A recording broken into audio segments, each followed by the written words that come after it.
I'm Dave Baker. And I'm Andrew Price. And I'm Matt Harbert. Welcome to Deep Cuts, the podcast where we pick a topic and walk you through the ins, outs, and nitty-gritty, so you can appear like an interesting and idiosyncratic person at your next forced social function. Today's topic is... Sandlerton, an Adam Sandler musical. What is Sandlerton? Well, it's something we made, or rather, Andrew and Matt made. It's the entire Broadway musical smash hit, Hamilton, an American musical, sung by comedic actor Adam Sandler, or rather, Matt doing an Adam Sandler impression. It was recorded and quietly posted online in 2017 as an absurdist bit based on an inside joke and sat there for years, largely unnoticed by anyone, and then slowly forgotten by its creators. Until the year 2020, when it went massively viral out of nowhere based on a TikTok and Spotify's 2020 wrap-up feature. So, how did this happen? How does something posted on the internet years ago become a huge social media phenomenon out of nowhere, without the people who made it even realizing? That is what we're going to find out.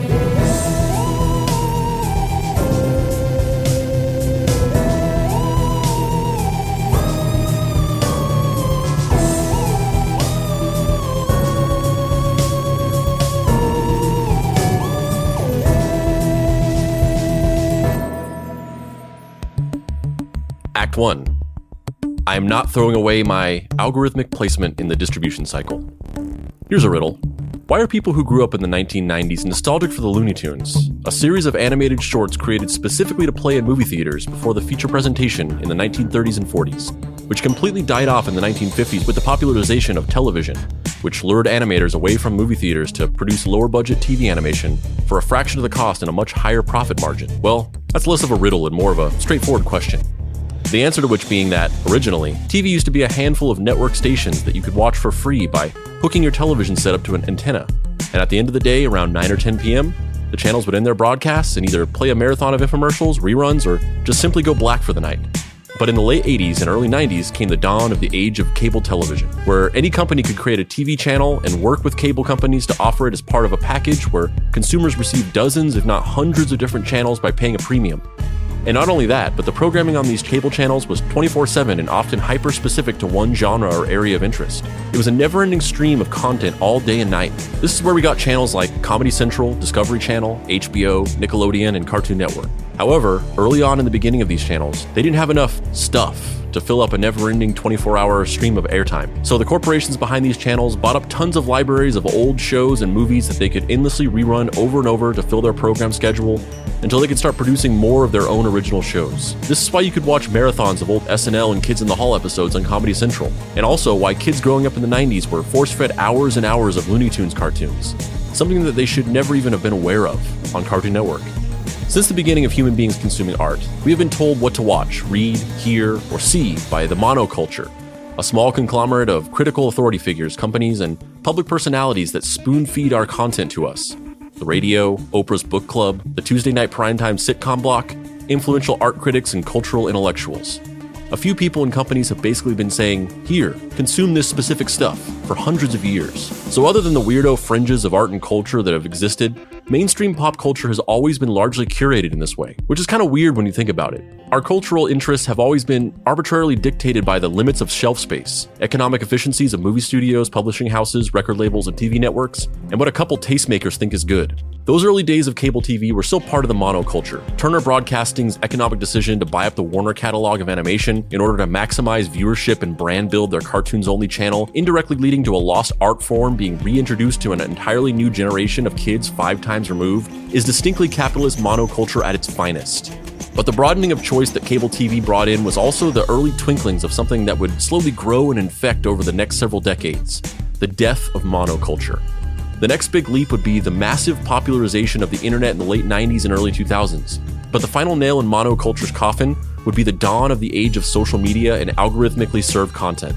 Look, I just want to say real quick that all of the kids who find Sandlerton on TikTok are going to have their minds blown by what you're saying right now. That's kind of what I'm going for. We're no longer limited by shelf space. There's an endless, nearly unfathomable amount of things to watch, read, and listen to all at our fingertips at all times, and the number just keeps growing every day, largely due to the increased accessibility of production tools to create and deliver art to the masses. There is also a large selection of distribution platforms to deliver the content to you, so you're no longer relegated to whatever the handful of radio stations and TV channels have to offer. But most importantly, because social media has created a global culture that connects every single living human being with an internet connection permanently, we no longer need any of these authority figures to tell us what to watch. We have formed large pocket communities of like-minded people that act as a multi-tentacled art exploration and dissemination machine. Hundreds of thousands of people all independently discovering new stuff they love and sharing it with the rest of their community. Authoritative control over culture is a thing of the past. In fact, there is such a staggering amount of stuff that we literally cannot even decide what to consume or even properly sift through all of it to discover the stuff that resonates with us. So these platforms have built intelligent AI algorithms that programmatically assess our behavior and then match them up with certain metrics to serve us a freshly curated list of the few select things that would specifically appeal to us. You likely discovered this very podcast in that exact way. We've gone so far into the direction of choice and decentralization that we've created billions of smaller individual monocultures for ourselves. But they are determined by robots who know us in disturbing ways that we don't even know ourselves. In this way, we ended up discovering that, basically, people are freaks. When a couple of stuffy old men were making the decisions about what people wanted, it was all fairly straightforward and made sense. You watched sitcoms with a zany husband and wife when you wanted to laugh. You listened to arena rock when you wanted to jam, you watched slasher movies when you wanted to be scared, and you read romance novels when you wanted to fill the empty void of loneliness in your life. And people enjoyed that stuff, sure, but when we actually started letting people determine what type of stuff they really wanted, shit just got weird. Who would have known that the largest consumer of shocking, graphic, true crime stories of gruesome deaths and dismemberments would be soccer moms? Or that people were going to love footage of people's facial cysts being popped? This is the world in which our weird, extended, absurdist joke album where Adam Sandler sings all 2+ hours of Hamilton, an American musical, was created. And also where it somehow, against any logic, went massively viral almost 3 years after it was posted. But before we can explain that, we need to go back to the beginning. Back in 2015, a photo of Vermont Senator Bernie Sanders and Run the Jewels member Killer Mike eating together at an Atlanta diner went viral. I saw this picture the moment it started making its rounds on social media while I was at work on my computer, and an idea immediately popped into my head to create a fake album art that combined the cover to one of Run the Jewels albums, as well as the iconic illustration of Bernie Sanders he used during his 2016 presidential campaign. I changed Run the Jewels on the cover to Run the Jews. After posting this and getting enough laugh face emojis, just kidding, we only had likes on Facebook back then, I then had the idea to record a short parody album that would take some of Run the Jewels' most recognizable songs and have a Bernie Sanders impressionist rap over them.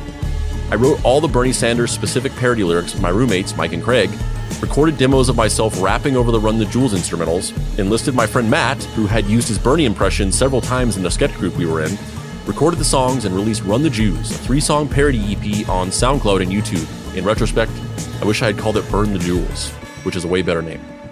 Let's hear a little bit of that. You are now listening to Run the Jews. Fuck the polls, they can eat my dick, that's word to Trump. I don't fuck with Wall Street or those corporate chumps. Free college, something we supply to kids. You can all run naked backwards through a field of deads. Fuck the rich, I don't ask for shit, no super PACs. They think they own the world, but I've spoken up and they don't run crap. Vote me in, I need no assist, you can pull support, I don't owe you shit. Trust me, I'm a donkey who operates as a moderate socialist. I didn't actually know Matt that well whenever we did this. That was kind of when I first started actually talking to you and hanging out with you to make that. I was just like, hey, Maddie boy, Harbie. Yeah, you used my old name, Maddie boy. You want to jump on this track with your old boy Papa Pricey? Yeah. And you were like, I feel like you're underselling it. I feel like I did know you better than we're saying, but also that's in retrospect. And as I said, I have a terrible memory. But Matt, what did you think when I had first asked you to do that? I don't even remember what I did, if I messaged you on Facebook or what. Yeah, it was probably a message on Facebook. I just thought it was fun. You know what I mean? That was pretty cool. I mean, Dave and I talk about this a lot. I think, we won't spend forever talking about this, but Dave and I talk a lot, not on the podcast, but just in general, about this idea. Andrew, stop boasting. Yes, we're friends. Let's move on. Davey boy! Oh, God. Bakey! Oh, Bakey! Oh, you do that with everyone. Yeah. But we talked about this idea that like, you know, we've experienced in our lives, you know, we're both people who are very passionate about making things and doing these things that we want to do and sort of driving things creatively. And we've had frustrations in the past with surrounding ourselves or working with people that just weren't as dedicated to the things that we were doing as we were, and kind of just feeling this frustration of like, you know, if I wasn't like pushing this to happen, it just wouldn't happen, or feeling like people just aren't wanting to collaborate. So I just remember that when we did that, it was really cool because I feel like 9 times out of 10, whenever you ask somebody to do something with you and it's just like a fun project and it's not like a thing where you're paying somebody, and even sometimes when you're paying somebody, it's like 9 times out of 10, it's probably not going to pan out. They're probably going to say yeah or sound interested, and then, you know, it'll slowly peter out. They'll stop responding to you, and you'll just kind of, it's that very distinctly familiar feeling of coming to the realization that it's not going to happen and then just kind of quietly letting it go. Cause you're not just going to be like, what the fuck, man? Like, you said this. So I remember it was cool because I forget why or how I did it or whatever, but I remember just reaching out and being like, hey, do you want to do this? And then you just did it. Like, you came over and we recorded all the lyrics, all of the verses in one night. And then, I do not know Killer Mike at all. And I can tell, you know, by doing the project with you that you were very familiar with the source material. So it was very interesting, me struggling, because he has a very distinct flow that is not like just doing like a comedy rap. Yeah. You know what I mean? And I was like, dang, this is hard. I shared this in a bunch of rap, Run the Jewels, and political Facebook groups around the time of the primary election in 2015. And it ended up getting about 8,000 listens on SoundCloud and about 10,000 views on YouTube. Nothing special, but I was very intrigued by how effective Facebook groups, which at the time were new, could be at driving people to content. I tried to get some kind of attention to the EP by emailing a bunch of news publications and blogs, but ultimately nobody bit, and it just kind of became a funny thing that we did. Matt and I did a couple other things together after that, such as a year later when I made a short film that depicted McGruff the crime dog in the style of a slick 1980s Michael Mann film, where Matt played a drug dealer. What the fuck do you want from me, man? Gomez was running a new strain, and there was a lot of it. Way more than your slumlord shitbag bosses could supply. Who's moving into Hyde Park? I don't know anything, man. Who's a supplier? I don't see him. No one does. He likes to stay hidden. I talk to him through a proxy. Give me a name! Listen, this is all I know. I promise. He gives this to his guys on every drop. Some sort of calling card or something. Now please, leave me alone. It's not my fault. It's all your fault. You're another filthy sputtering cog in the clockwork fuck scum that shudders underneath this city. What are you gonna do? Take a bite out of crime.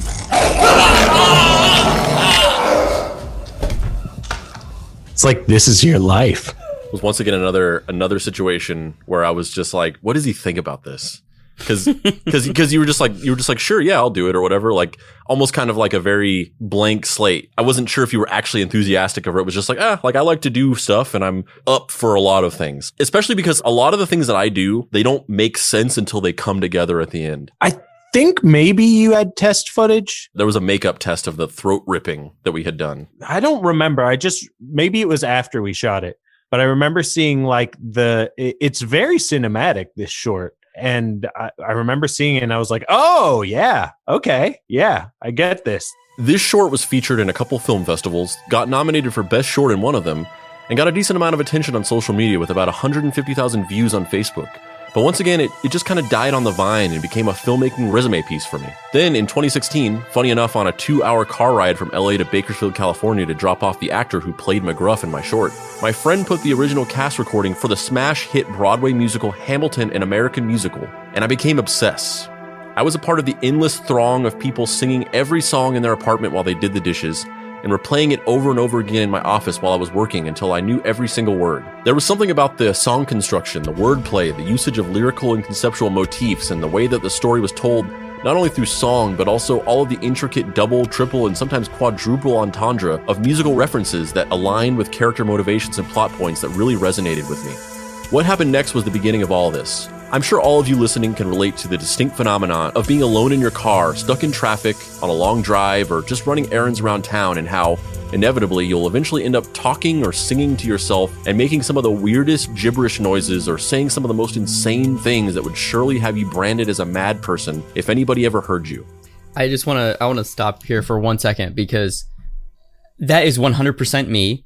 And not only is that me, but I do that when other people are around. And I sometimes have talked to Andrew in gibberish for an extended period of times that are well beyond socially acceptable. Totally.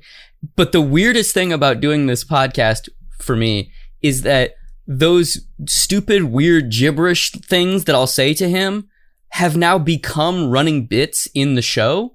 Like the certain words that literally don't mean anything are like character names, or are in-universe holidays, or are all of these kind of like bizarre little kind of like hanging chads that are, it's almost kind of like a timeline of our friendship, which is like really fun and also really sweet and also just like so bizarre, because 9 times out of 10, I don't even remember them, because I'm not like, I mean, I am performing, but it's also just kind of who I am. So I'm just like yelling dumb shit at Andrew. And then like, he's kind of like a sieve that catches my like squamp jumps or whatever, you know what I mean? Like these dumb things that I say, and he will kind of take them and then build stories around them. It's so funny to me when those things pop up, because then it's like it's almost like looking into a weird like Rorschach mirror where you're like, oh wow, I really am a crazy person. Yeah, we're nuts, man.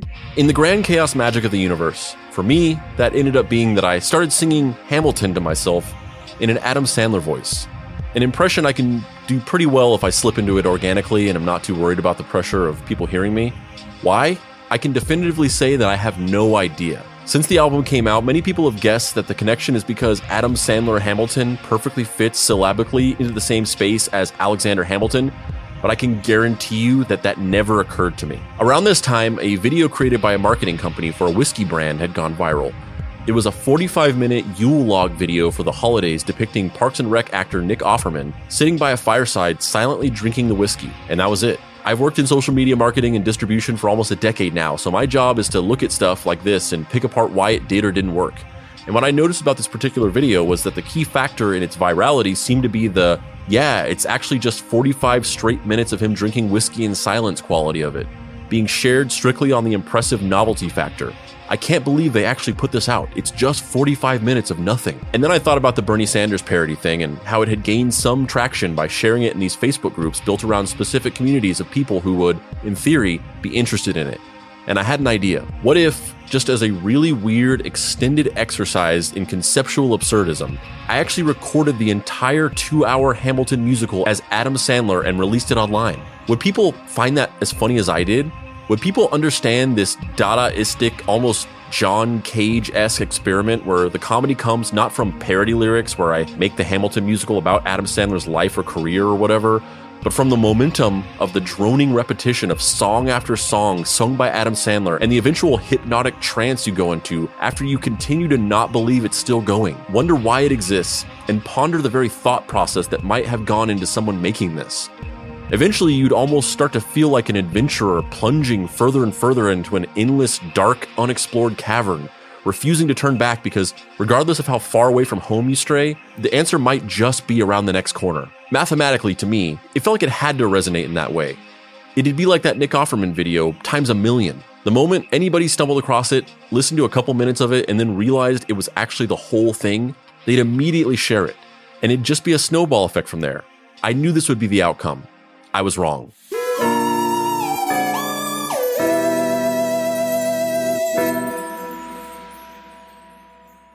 Is Britney Spears being held against her will by her greedy father? Is Jared Leto a cult leader? Did you know that the director of The Dark Knight and Inception, Christopher Nolan, that he has a secret brother who's actually a hitman? Have you ever heard of J.J. Arms, the international secret agent and private detective with 2 hooks for hands? Did you know that Andrew W.K., the party rocker from the late 90s and early 2000s, is probably a fictional character created by a performance artist? Did you know that Chris Hansen, the host of To Catch a Predator, ended up becoming a YouTube con man, and that the show To Catch a Predator was created by internet trolls? These are just some of the topics we deep dive into on our podcast, Deep Cuts. I'm Dave Baker. And I'm Andrew Price. We're the hosts of Deep Cuts, a podcast where we delve into the seedy underbelly of pop culture and uncover bizarre and fascinating true stories that'll make you say, I can't believe I never heard of this. This is a show about murder, fraud, trickery, triumph, theft, and the lies that somehow slip through the cracks of the world's stage and go unnoticed by most. But your intrepid boy detectives, Andrew and Dave of the Mystery Treehouse Investigation Agency, sniff out these compelling truths and bring them to light for you, dear listener. Some of them inspiring, some of them heartbreaking, and some of them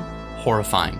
No matter what, though, fascinating. And maybe they can help you gain a little more understanding and insight into the human condition, and yourself in the process. Just pause the podcast you're currently listening to and subscribe to Deep Cuts so you can catch future episodes of the show. Available every Wednesday wherever you get your podcasts.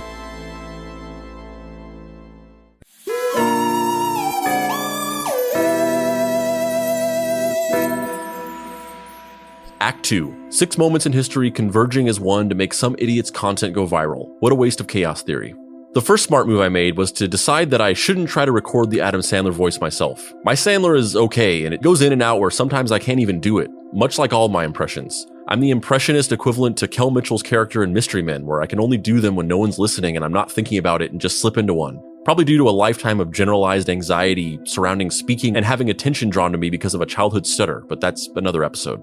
I thought of Matt, both because I knew he did a Sandler, but also because we had firmly established our creative relationship at this point as I come up with some weird music project and he does the voice. So I asked him and he was surprisingly up for it. He didn't really hesitate at all. I sent him all the instrumentals for the whole musical and he just started slowly making his way through it. So I remember in this instance, I texted you and I don't remember the exact wording of it and I could pull it up, but I basically said something to the effect of, hey, so I had this weird idea to record the entire Hamilton musical as Adam Sandler and then post it online in the format of Hamilton if it was sung entirely by Adam Sandler, which was kind of capitalizing on the meme that was popular at that time, where it was like X if it was X. Right. So there was like Redbone if it was sung by Carly Rae Jepsen, or B movie, but every time somebody says B, it speeds up by 5% or whatever. So it was based on that trope. That's how this will exist as a meme. I think that made sense to you, even though the idea just seemingly was completely arbitrary or didn't make sense. Yeah, I mean, I knew the joke was that it was just the impression and nothing else. But I think it took a couple back and forths before I understood. I was like, oh, okay, yeah, I'll sing a song from Hamilton in Adam Sandler voice and change nothing. That's kind of silly. But I think it was a couple back and forths before I understood the scope of what you were asking me. There was like a curve of me being like, yeah, that sounds fun. Then you were like, no, the whole thing. And I was like, the whole thing. I was like, because I know Hamilton that well, and I didn't when I recorded it. I learned the story of Hamilton when I did it. But yeah, at first I was like, yeah, I'll do it. And I was like, wait, 2.5. And I was like, oh, but there's multiple parts and I don't know them. And I started listening to them like, this is hard. And I was like, but that is why it's funny. Like the excruciating amount of time that will take to make this is the joke. Yeah, which is like with the very specific idea that I wanted to do, that was the initial anxiety, or that was the initial uncertainty whenever you collaborate with somebody and you sort of trust them to do, in this case, this insane amount of work. There was a lot of anxiety in the beginning of wondering what level of detail you'd put into it.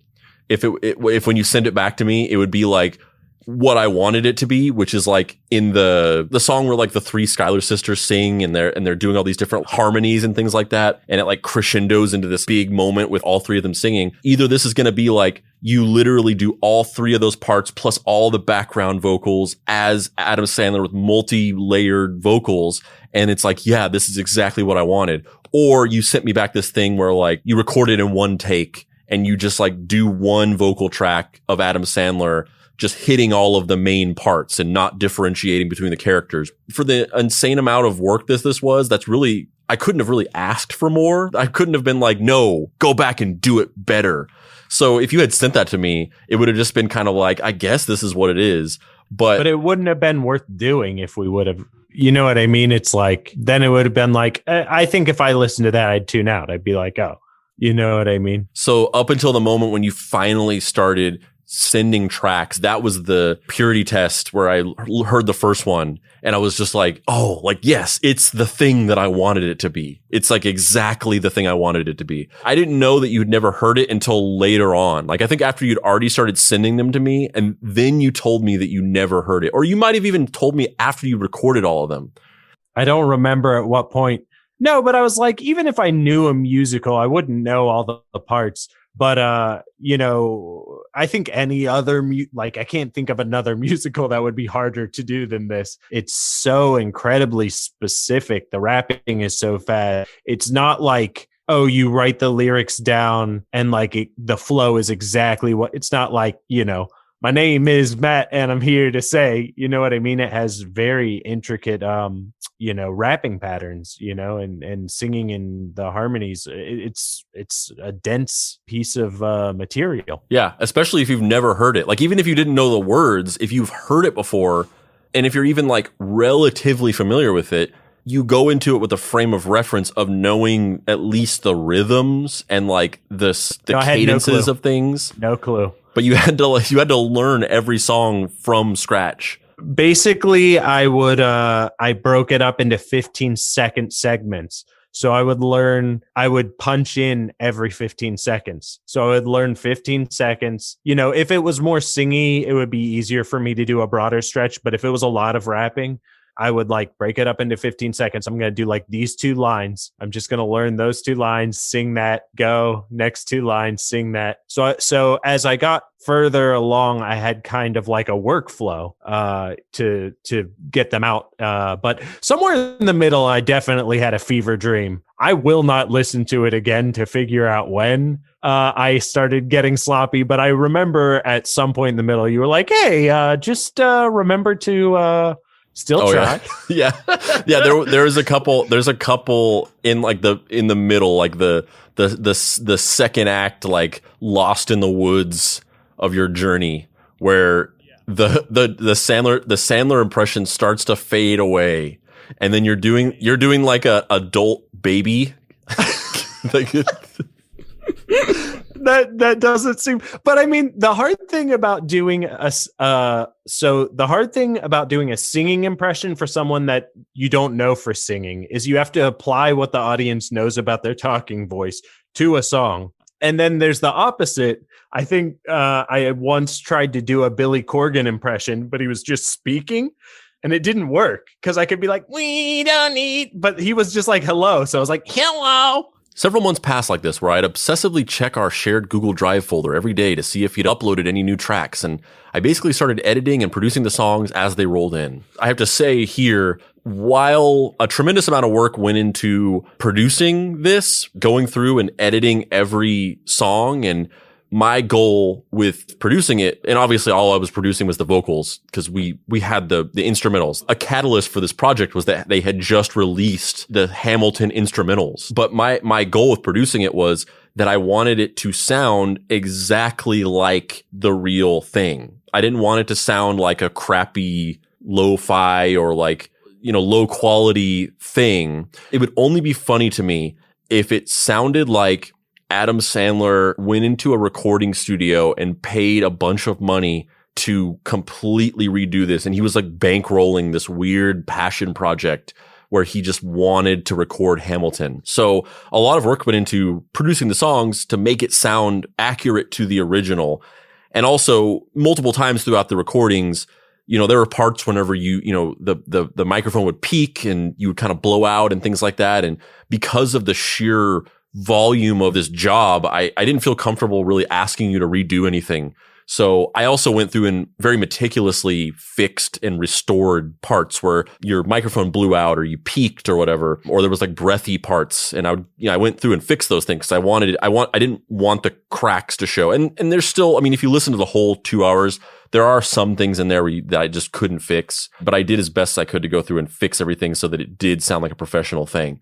But all that being said, none of that compares to the sheer amount of work that you did. Like it was my idea and I put a lot of work into producing it, but you did 95% of this entire thing. There was a long stretch of time in the making of this where you were just like lost in the abyss of recording this. And I was just like catching up on Better Call Saul in Atlanta. Well, I did break it down into chunks. So part of the, a lot of the work process was like figuring out how to do it. And then it was like, how can I do this as efficiently as possible? Because I was like I was basically like ADing my session. I was like, how long per song per minute? How can I get it to where it is? How much time is this going to take? So I think I would spend maybe on a weekday, I'd spend half of my lunch break. I work at home, but I still give myself like a regular lunch break for structure. So I'd like spend a half hour, and usually in a half hour, I could get a whole song done if I really, really tried. But another thing to tell you about the production quality, the mic I am currently talking to you on, just for this podcast, is better than what I did.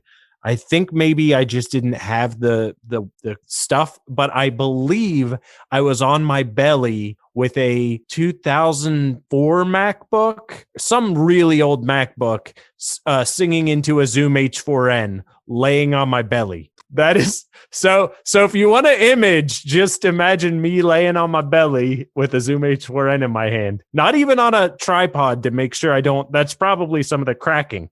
I probably like just hit the microphone. Yeah, that's not honestly, that's not the image that I had personally either. I'm sure I did it in different, but I think maybe that might have been during the fever dream phase. I was just like, oh God, lunch break. All right, plug the mic in, lay on my belly, and crank a song out so that this gets done in less than 6 months. And that was the next phase, like the initial anxiety of waiting for the first recordings to roll in to see like what level of actual effort you were putting into it. The next phase of it was the long, cold winter of like, he's never going to finish this. He's not going to, he'll get like halfway through it and then he'll stop sending recordings. I'll maybe like bring it up a couple times and he'll be like, oh yeah. And then like he'll maybe send one more and then like he'll stop responding. And then eventually it'll just be that long process of me no longer feeling comfortable bringing it up. And then it'll just go away and then it'll just never happen. Yeah, I definitely felt that way. I think before I figured out kind of a fast process to get through it, I was like, ooh, but I think that's what I kind of thought before I agreed to do it. Like, I think maybe, I don't remember if it was a couple hours or a whole day, but I was like, let me think. I think I took some time to think. Yeah, I think you did before I agreed to do it. Cause I was like, because I think I did understand the scope of it. It worked. It happened from start to finish. It is. It's done. It's a thing on the internet. Eventually, in early 2018, I posted it. Sandlerton, or as it's titled online for virality purposes, Hamilton if it was sung entirely by Adam Sandler. It went up on SoundCloud and Facebook, but despite how many times I tried altering the pitch up or down by a few percent, which usually works, and re-uploading it, it kept getting blocked on YouTube for copyright violation. So, hey, random person who stole the Facebook version of Sandlerton and uploaded it to YouTube a couple months ago, which now has hundreds of thousands of views, I'm not mad. I just want to know how you did it. Email me at andrew@boygeniusmedia.com. Just as an aside for comedy geeks, this was the cover art for Sandlerton when it was posted.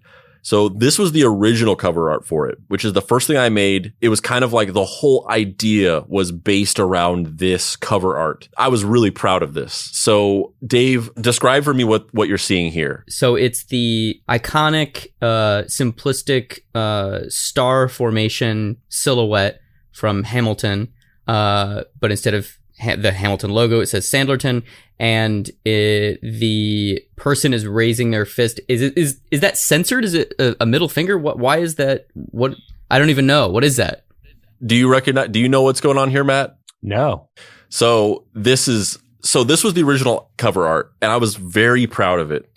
But I realized shortly after a honeymoon period of thinking it was the most clever thing of all time that nobody would know what it was, especially young people who aren't old enough to understand this.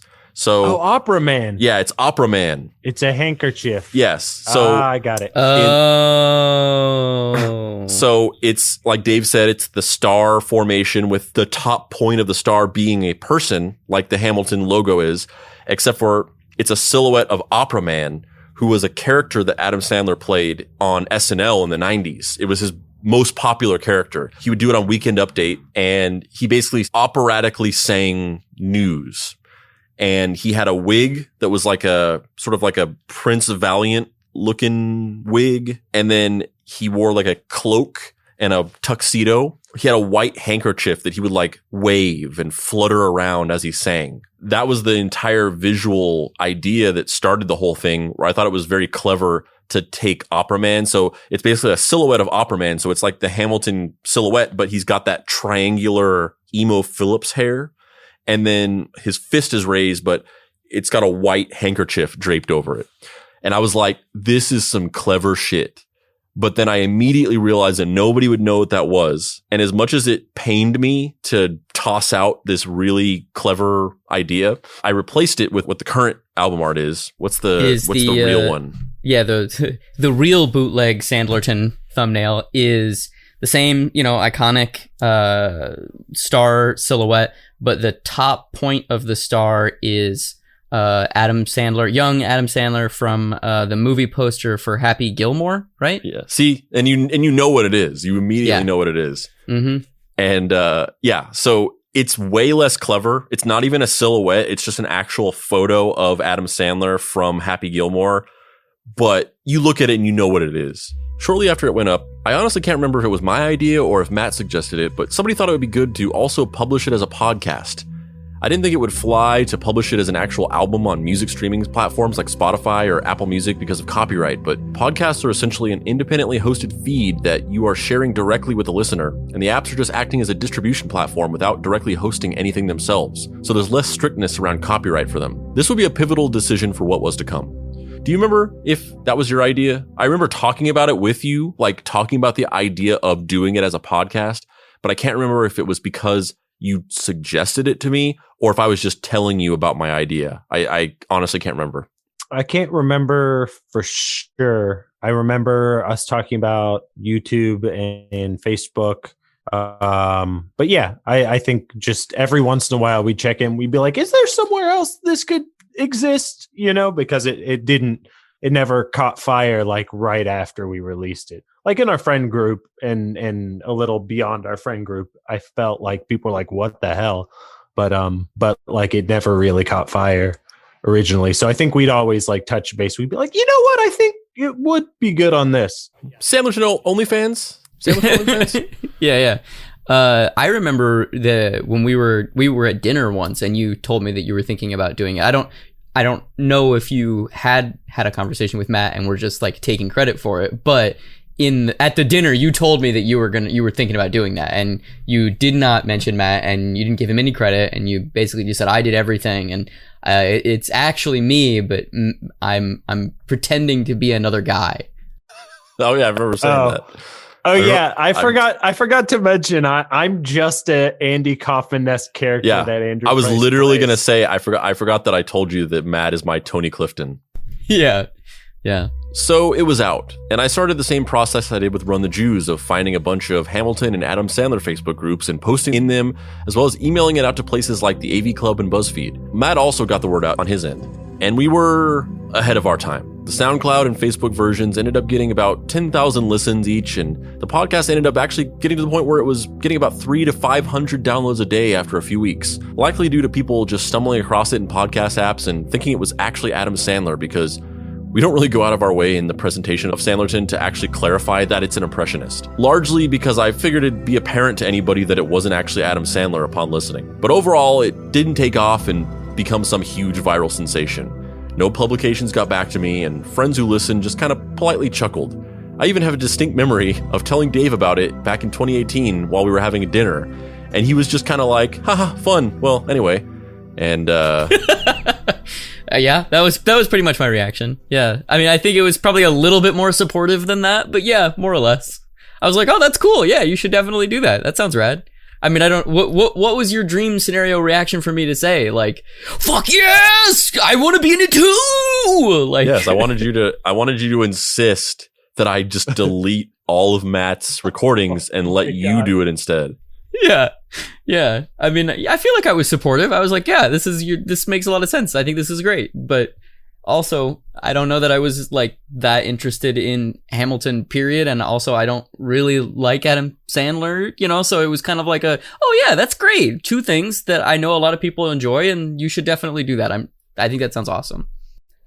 I'm so supportive. What do you want me to? What do you want me to? For real, what should I have said? Should I have been more with more gusto? No, I mean that's the point. I mean, your reaction was completely par for the course of everybody's reaction. So I don't think there was a different or better reaction that you would have had. I think that was it was symbolic of the fact that this just kind of didn't do that. Like, and I guess as we're going to talk about it, as the rest of the story goes on, like, kind of, I don't really focus on this too much in this story, but kind of a side note of it is this whole idea that you just can't manufacture this. Like, as much as you are sure that something is going to resonate in a way, like you can't manufacture it. You can't predict that. It's just out of our control, especially with how things work now. So the fact that I was going around and telling people about it and everyone was just kind of like, at that time, we're just kind of like, cool, I guess.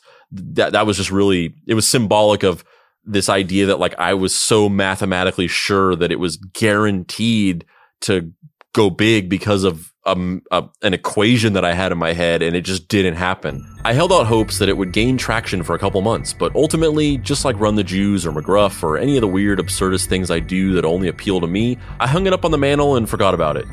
And then one day, early in 2020, so we're fast forwarding a couple years at this point, before COVID-19 turned the buffet industry into that Tiger King meme where he says, "I'll never financially recover from this," I checked the numbers on the Sandlerton podcast on a whim and noticed something weird. It had been consistently getting around 300 downloads per day for a while, but there had been a weird spike a few weeks prior where it got around 4,000 downloads in one day before going back down to normal.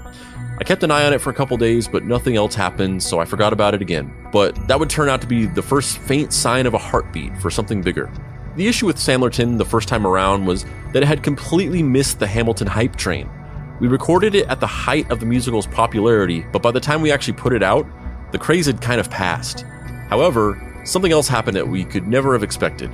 Because of a global pandemic that effectively shut down the entire entertainment and movie theater industries and had the entire world stuck at home with nothing to do but watch TV, streaming services both exploded in popularity as well as were in desperate need of actual content to put out to keep up with the growing need for it. And because of this, the streaming service Disney Plus, that had launched only a few short months before the pandemic, bought the rights to the only professionally filmed version of the original Broadway cast performance of Hamilton.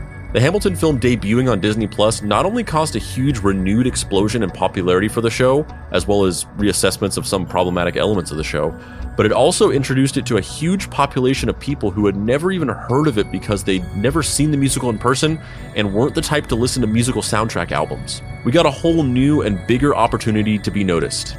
A few months later, in May, well into the pandemic, I decided to check it again. This time, months after that weird first blip, there had been another day where the podcast had gotten around 8,000 downloads. And then after a couple days, instead of going back down to 300, it held consistent at around 1,000 downloads a day. Something had happened. It had been put on a list or an article was published about it or something. I searched high and low all over the internet and was never able to find any kind of reason for the sudden jump. I chalked it up to having gotten enough downloads to make it into a certain section of iTunes where it had more visibility or something to that effect. But more importantly, I showed this to Matt, which I think renewed his interest in Sandlerton. At the time, he had been growing his own presence on Facebook and YouTube with comedy videos, and he thought it might be a good opportunity to repost Sandlerton and see if it took off. This was basically when I first I think you long forgot about Sandlerton. Honestly, I don't think you necessarily had much interest in it in the first place. I think you. No, I don't. I wouldn't categorize that as true. I think I had the same reaction to where I thought that it had a large potential to do well, and that the window for it to do well had already passed. Like if it was going to do well, it would have already done well. But no, I certainly wasn't like, oh, I forgot that 6 months of my life. where I sang Hamilton in a Sandler voice, and my neighbors were wondering if they should call the police. Cut to you walking through the Pacific North woods with a headband, getting harassed by Brian Dennehy and having flashbacks to the times you were recording. Yeah, exactly. I was very traumatized. So I guess that's my clarification. Is that no, I never was like, I don't even remember what that is. I think we're kind of on the same page as how it unfolded. But at that point, I was like, this is weird. I don't know why, but this thing just randomly seems to have found some kind of slipstream and it's getting listened to. And so as a result of that, I think because you were kind of building your Facebook page at the time, and you had a couple other videos that had done well and kind of like legitimately went viral on their own. So I think, you thought like, oh, like maybe we can try to capitalize off of this. And here's some free content that I've made that I can just post that my current audience has not seen yet because this was made years ago. And and we'd never tried, the other thing we were always dealing with was this copyright wall. And I was like, well, we never really tried to post this on Facebook before. We've tried YouTube and it got flagged. And have we tried it past the gatekeepers at Facebook? And I don't think we had. I might be wrong. So it was like just another platform. Yeah. So we did the Facebook video. And I mean, what was the process behind that? I mean, I'm a little blurry on it. We posted that Facebook video, and then you basically had the idea to try to market it on TikTok. Like, what was the process of that? Okay, so the Facebook wave and the TikTok wave, I think were months apart, if I'm remembering correctly. I don't think they happened at the same time.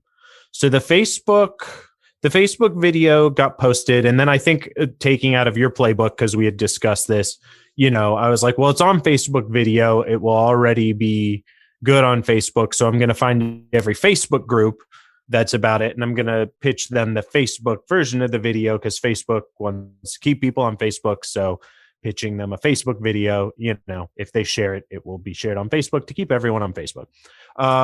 So yeah, do we want to? So that was kind of a certain wave. And I think I put like $25 of ad, but that isn't what did anything. Yeah, it's like a micro boost. It's like trying to get it seated in the watch algorithm. Exactly. And trying to get it kind of out of the circles it could get organically. So it did pretty well. I can't remember the numbers because people keep going to the Facebook video now because of TikTok. I think TikTok and Spotify are the main drivers. I hope I'm not skipping ahead in the narrative. But yeah, so do you want me to talk about the TikTok? Yeah. So whatever that process was between that, eventually after doing the Facebook version and that one kind of doing decently, at some point you posted about it on TikTok. Yeah, so I didn't really understand TikTok, but I decided to kind of re-energize my interest in TikTok. And what I realized is that it doesn't matter how big your account is, really. For your content to go viral. And my account was nothing. It had maybe a couple hundred followers. I hadn't taken it seriously at all. But I was like, oh, okay, I think I'm starting to understand how this works. I think maybe if I just make like basically a quick explanation of it on TikTok, it might do well. I understand that like shorter is better. So I made like basically a 15-second pitch of what it was, where I just like kind of spelled out the process in like 4 seconds and then showed like a couple 3-second clips. And that went pretty, I don't remember what the view count is without looking at my phone, but that clearly went viral, especially compared to my TikTok account. Okay, so I'm glad I didn't lie. I think the original, if you probably added all of them up, so on TikTok, you can like talk about the same subjects and they'll still go viral because of the way content's consumed there. But the first time I talked about Sandlerton, it got 310,000 views. Well, then, what I was thinking was right. But yeah, so you did that one, and that was crazy. That just kind of happened out of nowhere, and it was like, oh shit, that was the first moment of it, and it went on to get bigger. But that was the first moment where it was like, oh, this actually happened in the way that I had envisioned it happening 2 years ago. But nobody cared about it at that time. Like, it was posted and nobody reacted to it in the way that I had just like mathematically worked out that it would happen.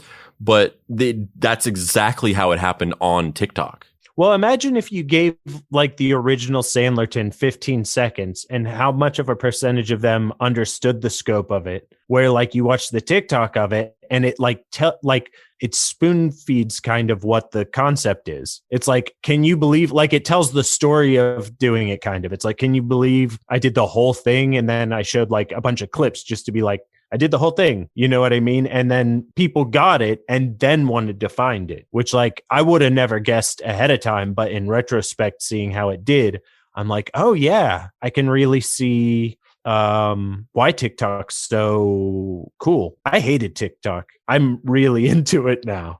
And it's not just because I did a couple things that did well, but like I enjoy consuming stuff on it. I enjoy making stuff, probably because we're in a pandemic too. So it's easier to make comedy when you're depressed and you only have to say something for 10 seconds.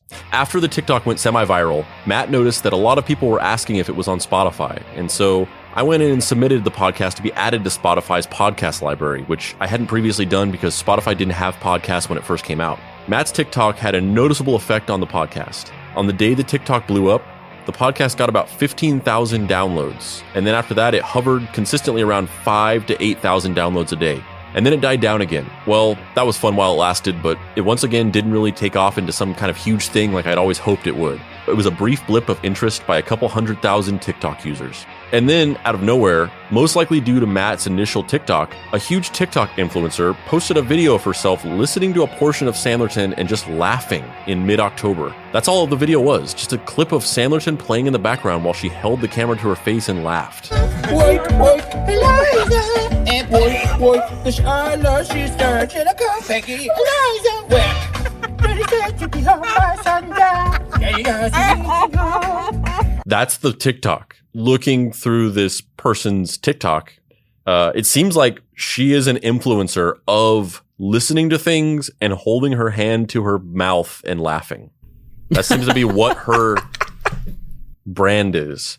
That makes sense. Yeah. But that's what this is. It's she's in her car, she's listening to Sandlerton, and she's just laughing. And that's what the TikTok is. This TikTok has over 2 million views. I did not know that. 12,000 comments, 27,000 shares. And, you know, it's tons of comments. I mean, I find it very fascinating that this is the thing that like got it going. It's already fascinating that this whole thing started with you just pitching it in a TikTok. Like I would have never, I work in social media marketing, and I don't think I would have ever thought of just doing that.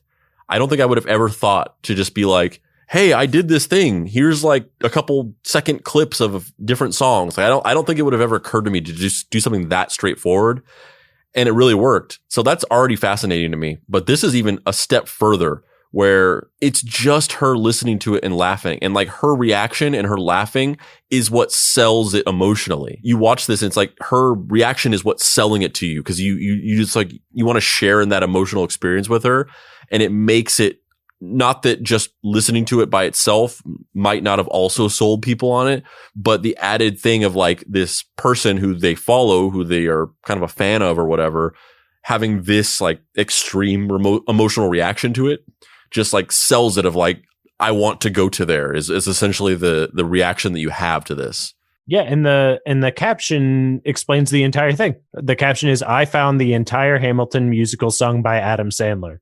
So like you're seeing the reaction, and while you're like enjoying that, you get the kind of deal of what it is just by reading.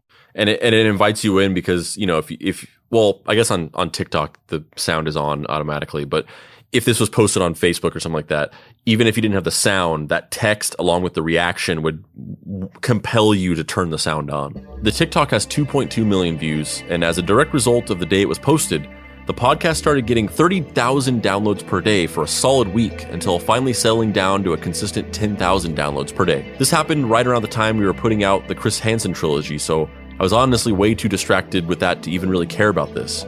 It was just this strange, surreal thing happening in the background radiation of me desperately trying to edit those episodes. If you're not familiar, normal episodes of Deep Cuts are we do really exhaustive explainers about different subjects, and one of them is we did three-hour episodes all about the intricate web of lies and deceptions that Chris Hansen, the former host of To Catch a Predator, has woven for himself.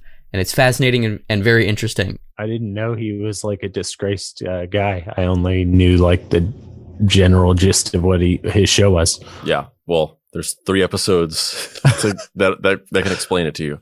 This was all happening kind of in that way that you want it to happen, where you're just like a couple things pop off at once. So you're not putting all your eggs in one basket. I could see myself a couple years ago getting really fixated on this and like just watching it every day and just being like, oh, is it going to get bigger? Like, and like the ebb and flow of it and being like obsessed with like, oh no, the numbers are going down. Oh, now they're going up.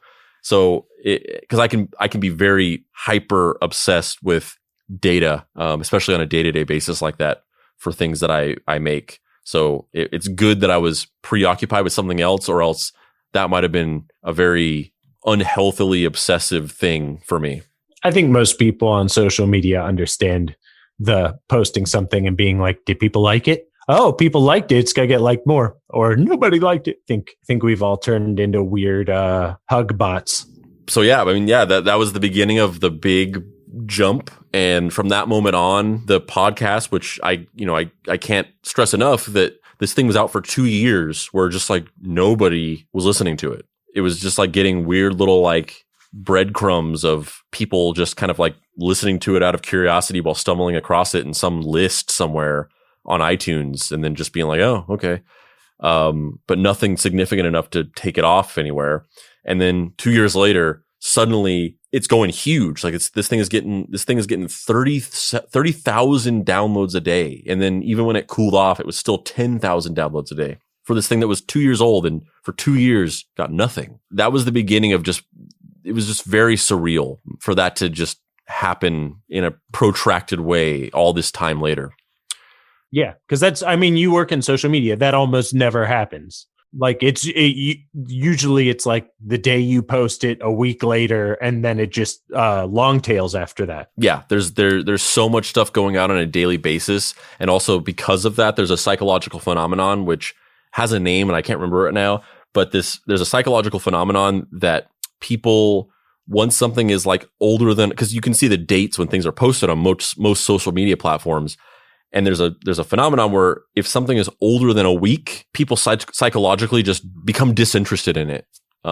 It's not true across the board, but especially for like viral content, like people will look at those dates and there's some kind of like endorphin hit or whatever, some kind of chemical reaction where you see that date. And if it's like within 3 days, you're just like, I gotta see this. But if it's older than a week, you're just like, oh, this is like some old thing that doesn't matter anymore. But I think that's why no one watches taped football games. They're like, oh, I taped the football game. It's like, no, what was the score? Yeah, that's the same phenomenon. This almost felt like Sandlerton had finally hit the mark I was hoping for it to since day one. At the time, I told myself it had finally gone viral, albeit in a way that I could have never anticipated. If you had told me in 2018 when we posted it that it would eventually go viral amongst a bunch of Gen Z TikTok kids, I would have been like, what do any of those words mean? Through a combination of turning Sandlerton into a podcast so it could take advantage of algorithm boosts on major podcast platforms, Matt having the idea to post a TikTok about the project, and the renewed popularity in Hamilton in general, this weird thing we made had finally gotten noticed and appreciated the way that we wanted it to be. The reaction was exactly what I wanted it to be. Hundreds of thousands of people listening in hypnotized disbelief and then sharing it with each other while screaming in all caps, "It's the whole thing!" But then, just like every time, the wave crested and it fell. It kept getting around 10,000 downloads a day, but there were no new spikes, no new TikToks, no BuzzFeed or AV Clubs picking it up. It was once again fun while it lasted. Something else I want to stress, which I told you a couple days ago, Matt, is it's crazy to me that throughout all of this has still never been picked up by a blog or a news site. Like, this is all completely word of mouth and algorithms. Yeah. This has never been posted by there's never been a BuzzFeed article that's been like, some guy recorded all of Hamilton as had Adam Sandler. Like, it just hasn't happened. If you Google search Sandlerton or Hamilton sung entirely, it's all posts of people and the links to the original sources on SoundCloud and stuff. And there's just no press talking about this whatsoever, which is not usually how these things happen. Usually these things go viral because it starts out being posted by some lower hanging, clickbaity type news sites. And then if enough of those post about it, then the next rung up are like, oh, this is a thing that we should be posting about because everyone's talking about it. And then they post it. And then it eventually makes it all the way up to like the BuzzFeeds of the world. And then it becomes a big thing. And this just never happened with this. It's like really big, but it's also like hidden underneath like the fog of the internet in a weird way. That might be part of its appeal. I don't know. Yeah. And then a few weeks ago in mid-November, we were hit in the face with a reaction we hadn't seen in any of these previous spikes. New people were posting TikToks reacting to Sandlerton. People were talking about it on Twitter. A huge YouTube influencer named Alpha with 2 million subscribers posted about it on Twitter, and this tweet in and of itself went viral. A friend texted me a link to a WWE wrestler named Austin Creed who tweeted about it, and this tweet went viral. If you search the hashtags Adam Sandler Hamilton or Sandlerton, there were literally hundreds of thousands of tweets of people saying some version of, I found the entire Hamilton musical sung by Adam Sandler, or sharing a link to it and saying, it's the whole thing, or I now bestow upon you my curse, which is a weird recurring thing where a lot of people are basically like saying like this is a cursed item and like they're passing it on to people like The Ring, the videotape in The Ring, basically. Yeah, there's a lot of watching it. There's a lot of appreciation listening, and there's a lot of hate listening, and I'll take either. I checked the numbers, and we had over 1 million downloads on Spotify alone. In fact,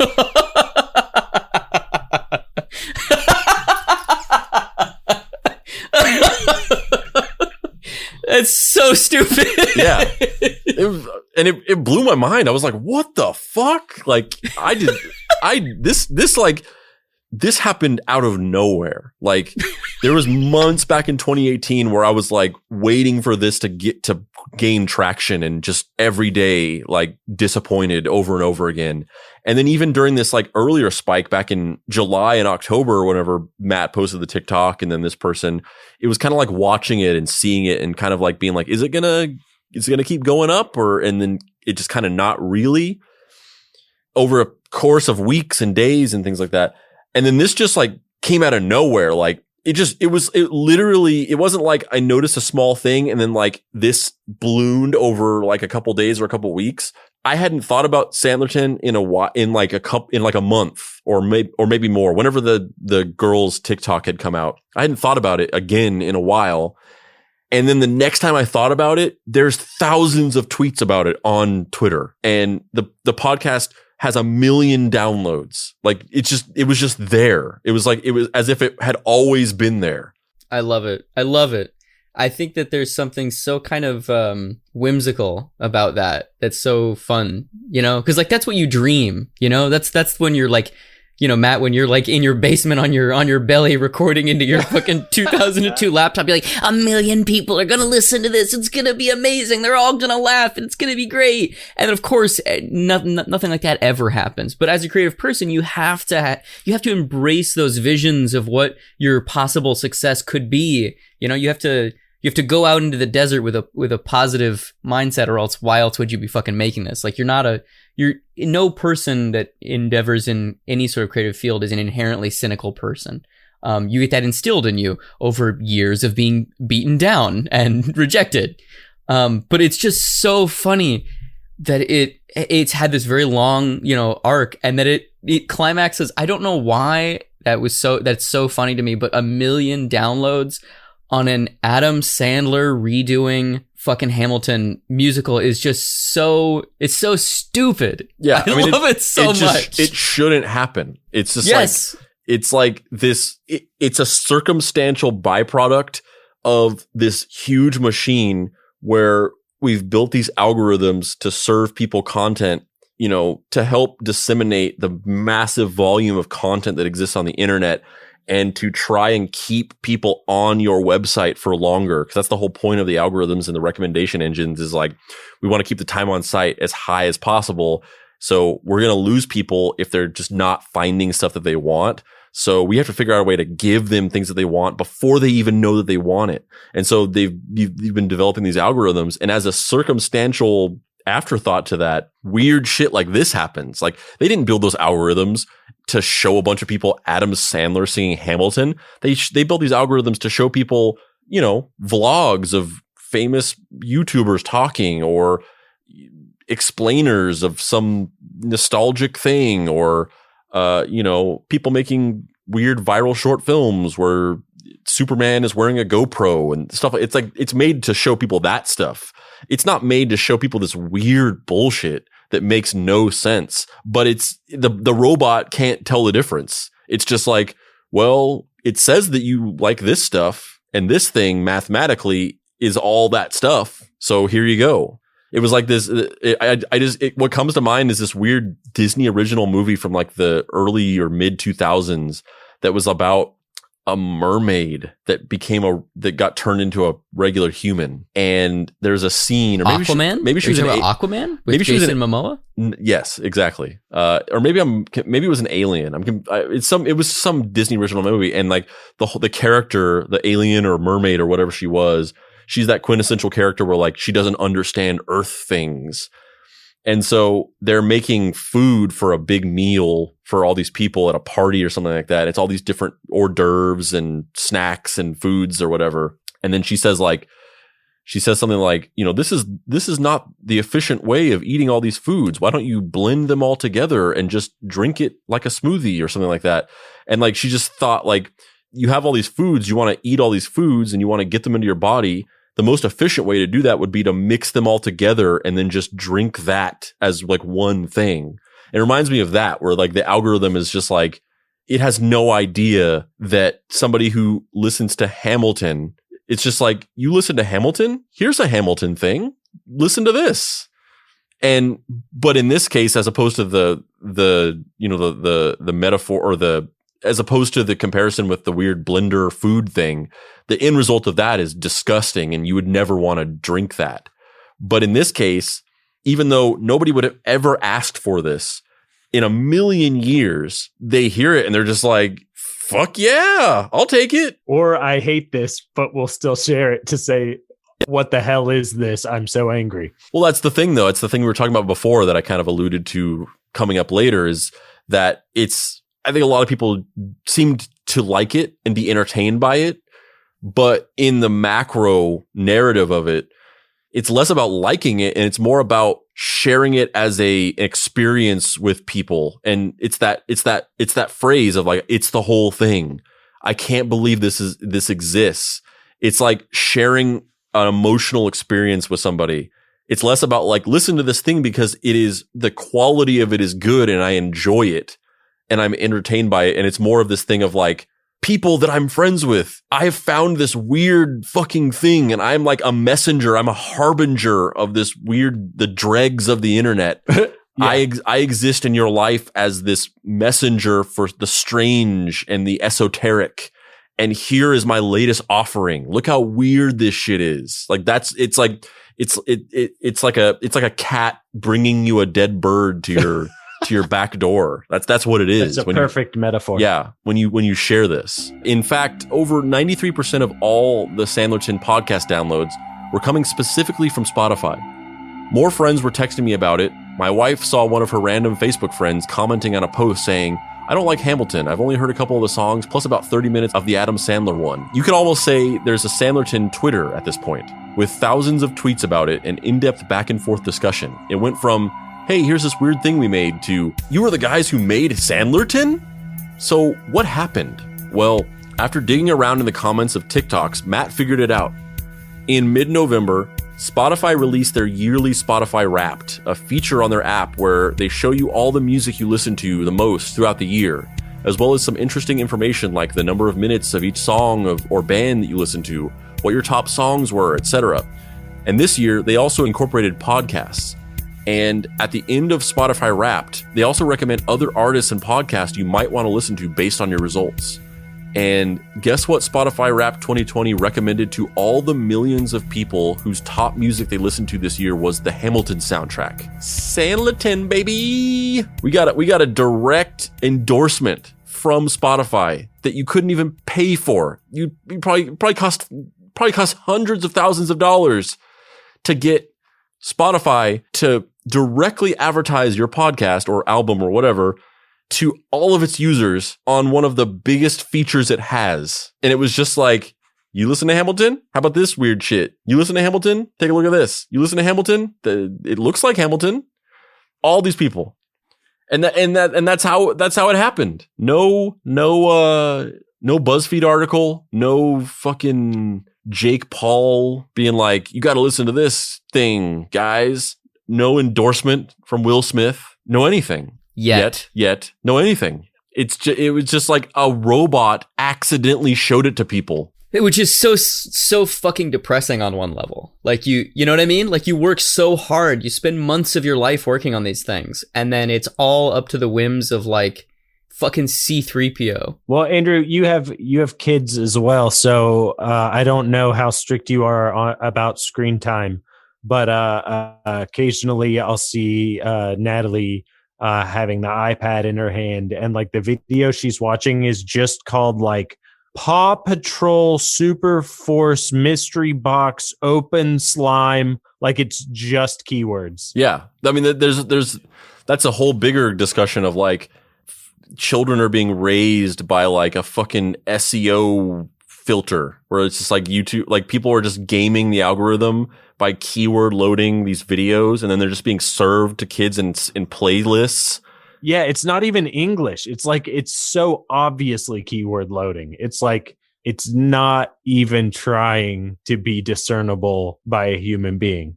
20 years from now, we're gonna be living in that Star Trek episode Darmok and Jalad at Tanagra, where the alien species speak in metaphor, except it's only gonna be SEO keywords, you know? Yeah, for sure. I think so. I feel like people younger than us have a healthier relationship with technology than we do. And I think people our age are actually more addicted to technology, or at least aren't naturally adaptive to it. Because I feel like people my age, I feel struggling with technology, not like understanding it. We all understand it. But like younger people seem to emotionally deal with it better. Or just like, yeah, I did a Snapchat. No, I'm not on Facebook. I just do it with my friends. I don't obsessively check it. But I feel like people my age obsessively check it. Yeah. It's like people older than us, like our parents, like they have trouble understanding the internet at all because they didn't grow up with it. So it's a thing that was introduced to them in their adulthood. And also for several years in the beginning, it was just like a toy. Like people didn't think of the internet as like, it was just a communication. Yeah. It was just a toy for nerds basically, where we were born in, we were born into it. You merely adopted the internet. Oh man, it's literally been years. I feel like, other than the Halloween episode where Bane made an appearance, it's been a long time since Bane has shown up in the podcast. But yeah, we were born into it, so it's a weird thing where we understand it because we grew up around it. We have a much greater control over it. But I think in addition to that, we also were kind of like the guinea pigs of it, and because of that, there's a lot of addiction to the technology that, like, to grow up and spend your whole fucking childhood like sitting at this big machine in the corner of your room trying to desperately download fucking videos and songs at like with 56K modems, and you're having to get off the internet every time your parents wanted to use the phone. After all that time, to now be in an age where it's like, here's this fucking thing that can do everything that you were trying desperately to do for your whole teenage years in like a second. We're just like, we're addicted. We're like, we fucking mainline it. We're just addicted to this thing because it represents this thing that we were trying to do our entire lives that was such a struggle for us. Whereas Gen Z, they're just like, they're born into the age of this faster technology and social media and these algorithms. So I think in the way that our parents don't really understand technology and computers and the internet, we don't understand a healthy set of boundaries with technology and the internet. And then Gen Z do more. They're more skeptical and they hold it at more of an arm's length because it's been so available to them. And that's why stuff like Snapchat exists. Like that, that's why Snapchat was created, because all the Gen Z kids, they were like, I don't want all of my stuff like posted publicly where everyone can see it and it exists forever. And they prefer this idea of like anonymous and person to person, and your content disappears after 10 seconds. Like, they prefer that because they understand more than we do, even that like, you don't want your fucking technological footprint to exist on the internet forever.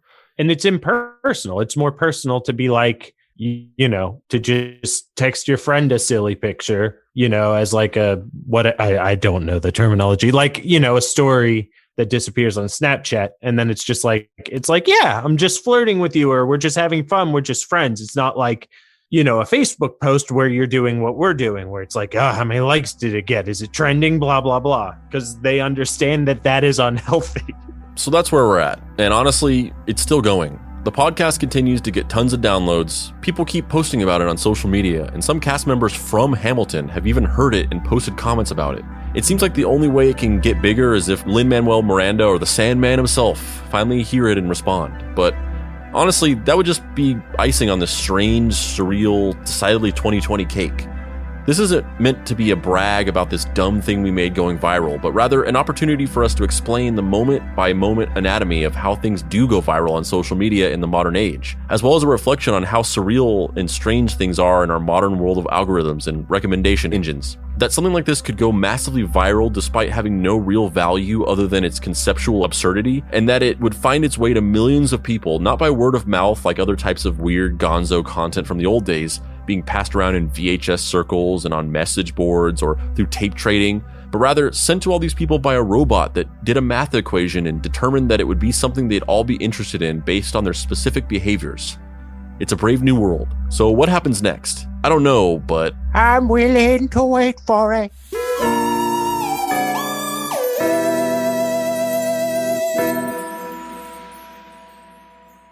Thanks for listening to this episode. You should definitely go like the Facebook page for the Deep Cuts Pod, because we do lots of cool video content on there that you'll be sure to like. Also, please join our Facebook group. That's Deep Cuts Podcast on Facebook and the Deep Cuts Podcast Facebook group. Also follow us on Instagram at Deep Cuts Pod.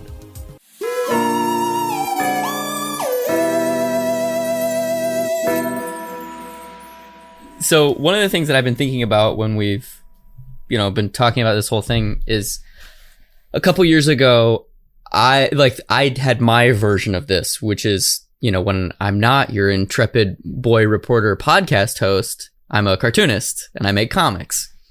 And so a bunch of my friends and I kind of did our version of a bootleg, weird, dumb, conceptually absurdist art project where we redrew Watchmen page for page, panel for panel, but just really badly. So like some people drew it with their left hand, some people did like 15 seconds a page, some people slavishly recreated the pages, some people used photos, basically everybody could do whatever they wanted. It's probably about 10 of us.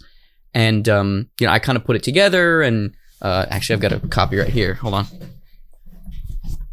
And so, it's Watchmen. Okay. It's Watchmen. Shitty Watchmen. It's called Shitty Watchmen. And a very similar thing happened to us, where the book itself, I printed a bunch of them and I sell them at conventions and online, and it's definitely not legal. And if DC Comics ever finds out, I'm definitely going to get a cease and desist order. But until then, it's quite frankly paid for a lot of convention appearances and made a lot of really good connections. And I got to meet Dave Gibbons, the artist of the original Watchmen, and gave him a copy, and he was super nice. And supposedly Alan Moore has one, which is nuts to me. But it didn't happen in the same way that your guys happened, where it was algorithmically. It was partially because the comics world is so small. It was all word of mouth, and it was almost overnight, where like I posted a link to it, and then all of a sudden everybody was ordering them. We had like, hundreds and hundreds of orders on my website, and it was posted to Tumblr, and it had all these, whatever Tumblr bullshit. You know what I'm saying? But the thing that I found myself thinking about while we were discussing all of this is, after the wave of success and after the, I did that thing, I feel like as creators, there's always a kind of push and pull where everybody immediately associates you with this thing, where some people are very excited about that and they're glad to have that success, and other people kind of find themselves pushing against it and being like, yeah, that's something I did in the past, this is what I'm going to do next or whatever. And I'm just curious about your relationship with that, because I know mine has definitely waxed and waned over time in different ways.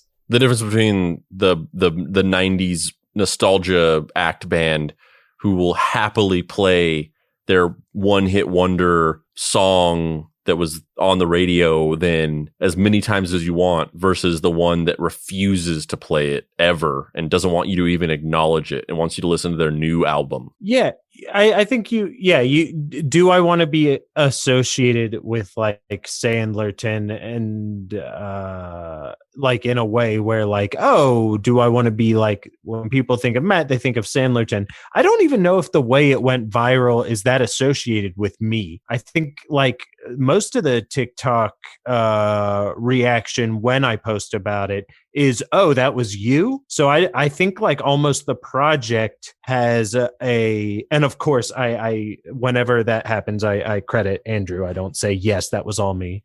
But I'm not worried about that. I mean, I don't know if you guys know what an automaton is. I played a silly instrument on America's Got Talent to try and get some cheap airtime. I only ended up on the show for like 12 seconds. But no, I have no shame. If I can get more people aware of me and my dumb brain and my dumb ideas and the way I perform, I will gladly take it. And if people want to hang on for long enough to see the dumb other stuff I'm going to do, then I'm more than happy, because I am just somebody no one's heard of at this point. Right. Yeah. I suppose that in some ways is the golden chalice that you only can drink from once you have rich people problems. I don't worry about any of that. I do normal like actor day-to-day stuff and audition for stuff, so it's not like changing whether I'm gonna get a co-star on whatever show.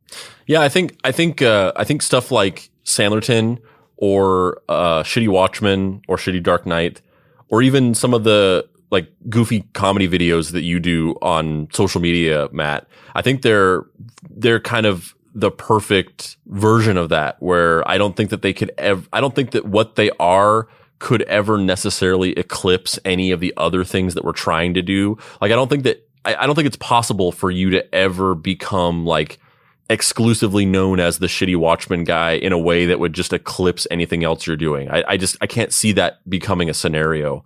I think no matter how viral or popular that thing became because of the novelty of it and the absurdist quality of it, obviously there's going to be a lot of people that might be interested in that and not interested in other things that you're doing because they just like the sort of weird joke of it or whatever, and they're not interested in reading like legit indie comics. But for the people that would be interested in other things that you're doing, I think it could only ever serve as a gateway. It's a thing that couldn't eclipse other things that you're doing. And I think that Sandlerton's the same way, where it's just it's not a big enough concept that it could eclipse our other work. Like something like, I've jokingly referred to this on the podcast several times, but as much as I've been jokingly referring to it, it's a real thing that I've thought. But I've referred to the Carly Rae Jepsen effect, where her first song, Call Me Maybe, was so big and so popular that it almost kind of like it was too big, and it kind of sucked the air out of the rest of her career, because she had this huge kind of novelty pop hit that became so ubiquitous that the people who loved it, and then they got sick of it because of how much airplay it got. And the people who hated it absolutely hated it, and they only hated it more as it got overplayed on the air. So whenever her next album came out, which was a complete departure from that, and it was actually a much more sort of mature sound, and it was a departure from that kind of bubblegum radio pop that song was. And to a lot of those people, they might have actually appreciated that album a lot more than their idea of who she was as an artist. But because that song existed, there's probably so many people that just would never in a million years give that album a try because they're just like, oh, that Call Me Maybe girl, fuck that. That song sucks.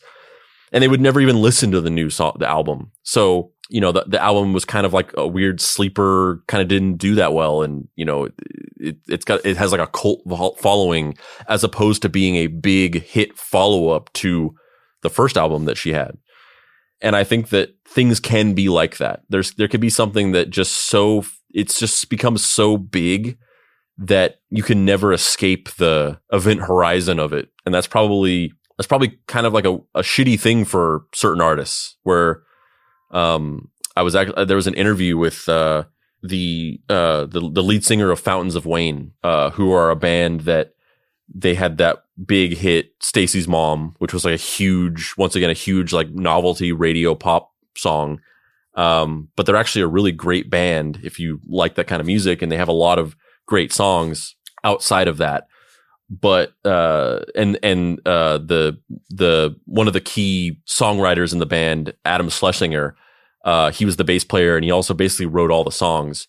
And he also he was a writer for television and film, and so he wrote the music in That Thing You Do, including the song That Thing You Do, and he also co-wrote all of the music in Crazy Ex-Girlfriend.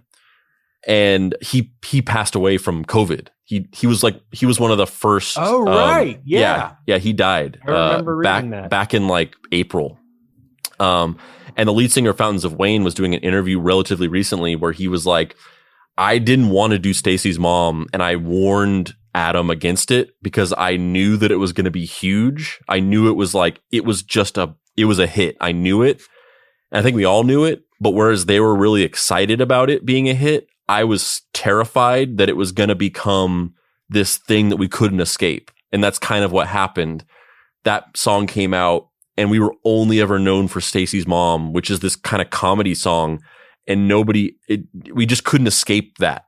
And I guess ultimately what I'm saying is maybe we find that thing one day. Maybe Deep Cuts is that thing. Maybe Deep Cuts becomes so big that nobody ever gives a fuck about these comics we make.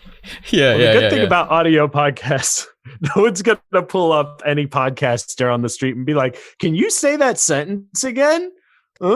Like, at least our image isn't tied to it in a certain respect. But I think these things that we're talking about, I think they are functionally and structurally, they have limits, and I don't think that they could ever become that thing that like eclipses anything else we're trying to do. They could only serve as gateways, I think.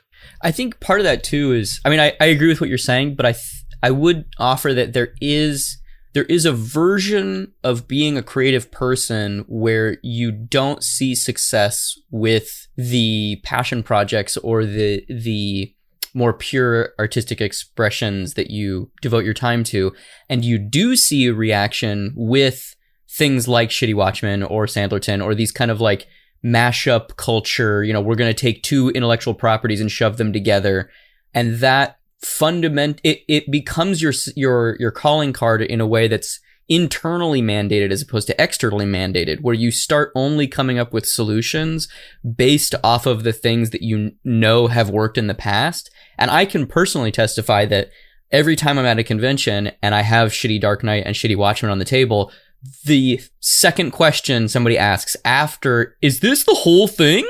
Is, what's the next one? And I very easily could have just made Shitty Fantastic Four, Shitty Deadpool, Shitty Star Wars comics, Shitty fucking Batman, like all of those things. I could have done that, and I would have probably made more money than doing what I'm doing, which is, you know, making my own comics, telling my own stories. And there are certain people who you see them on the convention circuit and you see them on the internet doing you can tell they're now chasing the dragon because they've had a taste of it, you know? Yeah, there's a oh, go ahead. I mean, like, ultimately, you know, anybody that's making anything, like the only advice I can give anybody, and I shouldn't be giving anyone advice, but here goes.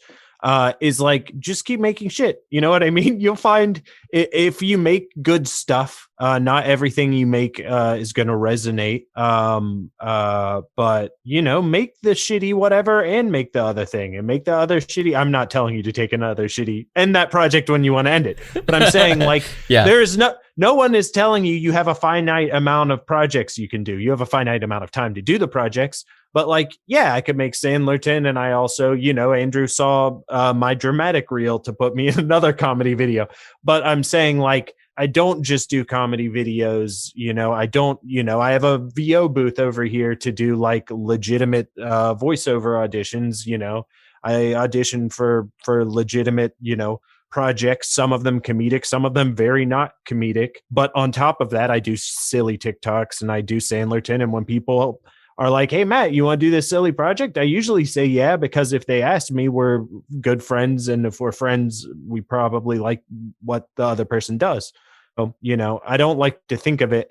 I don't like to think of anything that limits me. I don't like to think that my silly projects, I don't think that anything I do takes away from anything else I do other than my time, which as a parent is limited. So I definitely have, you know, taken on less on my plate, but that's the only thing I worry about is the time, not really the selection of projects, as long as I have room for it in my schedule. Yeah. I mean, in terms of the thing you said about chasing the dragon, Dave, well, first of all, so kind of similar to that, what you're talking about, there's this stand-up comedian who's sort of been on the internet for a couple of years now, just kind of in this last 5 years of like just the rise of Facebook and YouTube and Instagram as these like content destinations, and the way that viral video has evolved, where essentially like several years ago, he had a video. I mean, he's just a stand-up comic and he has a routine and blah, blah, blah, blah. He posts videos online and so on and so forth.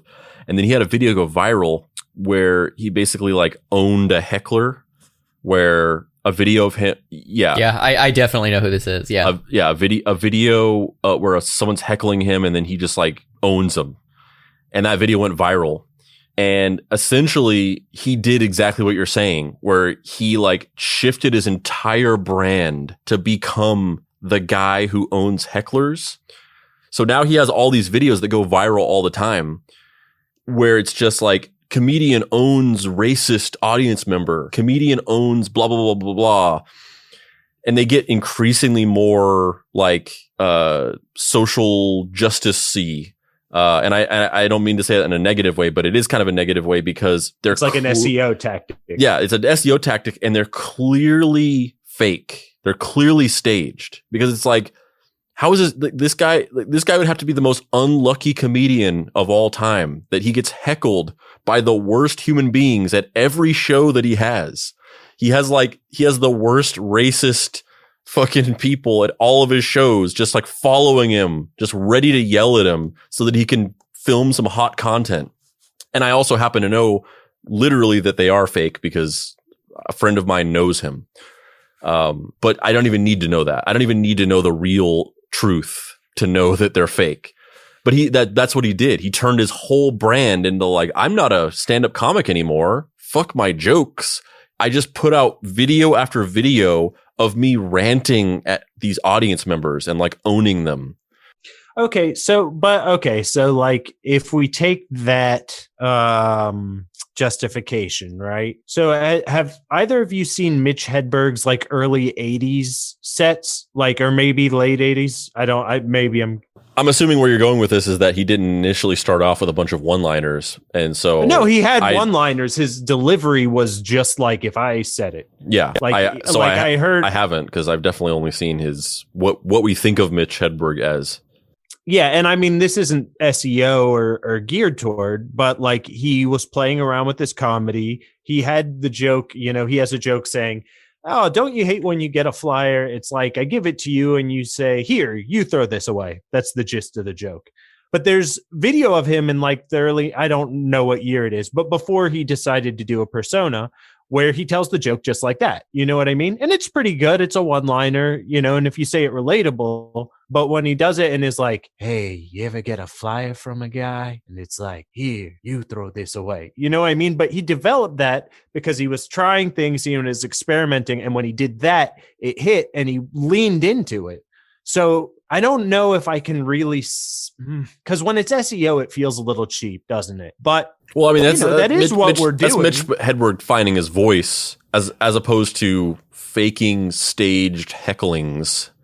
That's true. But I'm saying, like, if he just became a person that did more crowd work and he didn't stage it, if he just became more of a Don Rickles type comedian, I'd be okay with it. But I think I think there is a distinction between someone maturing and growing as an artist and someone who is objectively working at a high level of skill, choosing to attempt to appeal to the broadest possible base, sans any sort of good taste. You know what I mean? Like, there's a version of that chasing the dragon, just again to go back to comics, of there are brilliant illustrators who have stopped making sequential pages because comic books take a long time and they just make pinups of Captain America's ass. You know what I mean? And like, that is probably paying their rent where they probably wouldn't have been able to pay their rent off of their deeply personal, indie comics. But for me, as somebody who cares about the medium, I weep for the stories that are never going to be told, because people love Kylo Ren's abs, It's just like, I get what you're doing and I guess kudos to you, but that just is so cowardly. And I don't know that that's necessarily even the same conversation that we're having about this kind of like the Shitty Watchmen and Sandlerton of it all, but more the next step removed from that. After the glow of Sandlerton and Shitty Watchmen has dissipated, trying to replicate that and not quite succeeding, but also not failing. And so you just stay in this kind of like permastasis of creative reinforcement of the status quo, if that makes any sense. Yeah. And I think, that's what it is. It's like, as long as you creatively, like, if you creatively felt like you wanted to make another shitty thing, like outside of whether it did well, like you had the spark and you were like, oh my God, I saw this comic. I've got like a concept of how it could be shitty. And that's really funny to me. And I really want to do it. That'd be different than like, oh yeah, it sold a lot of books. So let's, when it comes from that point of view, the content's going to be bad. Like if we tried to make, Les Mis Michael Shannon, I think that would wait a minute. You tried to come up with a bad idea and then you just determined what we're going to spend the next 6 months of our lives doing. Listen, anything that isn't an operetta basically would be much easier to do because you only have to do the songs and it's more like 45 minutes than 2.5 hours. I don't think we're going to get a longer one. Well, the other thing that we haven't talked about was, and I don't even know if you mentioned this to Andrew, but when the initial kind of spike happened of the like 15,000 downloads a day, you had talked to me about maybe doing like the spiritual sequel to Sandlerton. Do you remember what that was? Do you remember having this conversation? Yeah, no, I mean, I did talk to Matt about, I kicked around ideas because I mean, my almost counterintuitive to what we were just saying about chasing the dragon and all this stuff. Whenever this started happening, I definitely was like, how do we capitalize off of this? like that was definitely where my mind went, was like, should we do another thing? And it wasn't a question of should we, it was a question of, do we do another Adam Sandler singing something thing? Or do we do another voice singing Hamilton? Like, it was just like, what was the fork in the road? And I definitely talked about that a little bit with Matt, but ultimately like lack of time. And I will not do Hamilton as anything. That was a one-time project. Oh, I think the halfway point was definitely like a morale boost. But I think before I hit the halfway point, probably the like 2/3, no, that would be more than halfway. I don't know. Somewhere between a fourth and a half is when I was like, oh my God, what have I done? But there was also, but you're leaving out that yes, those ideas were mentioned, but the thing you had talked to me also. Yeah, I don't even remember what you're talking about necessarily. So the thing you had talked to me, I'm shocked that I remember this and you don't, because my memory is dog shit usually. The thing you had talked to me was about doing a series of pseudo, kind of adjacent intellectual property musicals where there had been like you were thinking like, oh, maybe we would do like RoboCop the musical or like Terminator 2 the musical, and we would like make musicals off of other things that would be kind of parody-ish kinda. Yeah, I do remember that now. Which is I think that's a really great idea. Yeah. The idea is like, how many times can you go back to the well of this absurdist, like Dadaistic, hypnotic joke where the whole joke is like, it's just the whole thing sung by this person. Like, I feel like I just don't think that would work a second time. So then it's like, that's not going to work. But we do have this audience, people who are like, in theory, into musicals. So maybe then we pivot and do original musicals where it's original music but still about some kind of known thing, like you were saying, RoboCop or whatever. Yeah, and I think like that does exist at least, maybe not in the podcast space, but definitely in like LA theater. There is definitely intellectual property. Yeah, intellectual property. The musical. I mean, if it's done well, it's done well. But yeah, you'd definitely be in a bigger pool of content. Maybe Hot Pepper Sandlerton. So I'd have to memorize the entire musical to do it in one take, and I'd eat increasingly spicier peppers. That's like mashing two different internet things together. I hate hot peppers. I would never do that. Welcome to Hot Chicken Wing Sandlerton, where that's just like sad. That's just us like in our like 50s, just sad, trying to capitalize off of like the one little shred of fame we ever experienced. Yeah. Just being like, comedian owns misogynist while eating spicier hot wings. And every time he says the word "you," the movie speeds up 5%. But it's a podcast where we watch that video 1 second at a time every day for a year. Yeah. Oh boy. What hell are we in?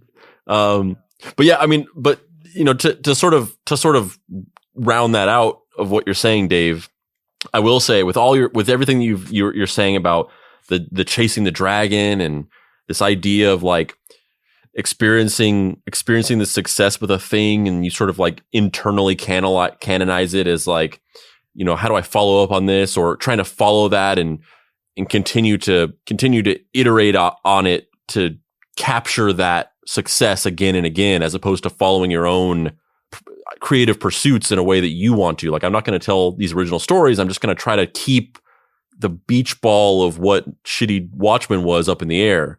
The one thing I'll say about that is, you know, I've gone so deep into that world. I've become so snowblind at times with that concept that I've gone so far into it that I've almost come out of the other end of it, because, you know, and I'm sure you've experienced this as well, Matt, but there's sort of two things that I've sort of experienced creatively that have really almost like put these blinders on me, or put my creative identity on rails in a way that at first I kind of didn't realize was happening.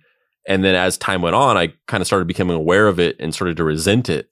And one of those things is, I feel like all of those years that I spent training at all these different comedy theaters and taking these classes and learning the structures of like sketch and all these, and performing an improv and learning all these rules and like how to escalate a game and all these things, you know, that they're good tools, but I feel like you can sort of, in learning that stuff, you can sort of lose your way, and it can almost sort of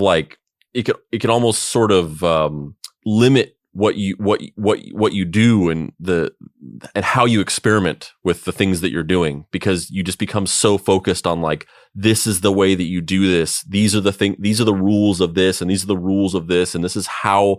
And especially whenever you have the allure of like getting on to house teams and things like that, where you're all everything you do is an audition to do that, and then you can sort of lose your way, and you stop. Number one, you might stop having fun with it, but even if you're still having fun with it, you're still following a path of what you think is supposed to be done, as opposed to just what you want to do and taking weird risks and things like that. You stop risk taking because you're just auditioning for some expectation of what you want to be doing.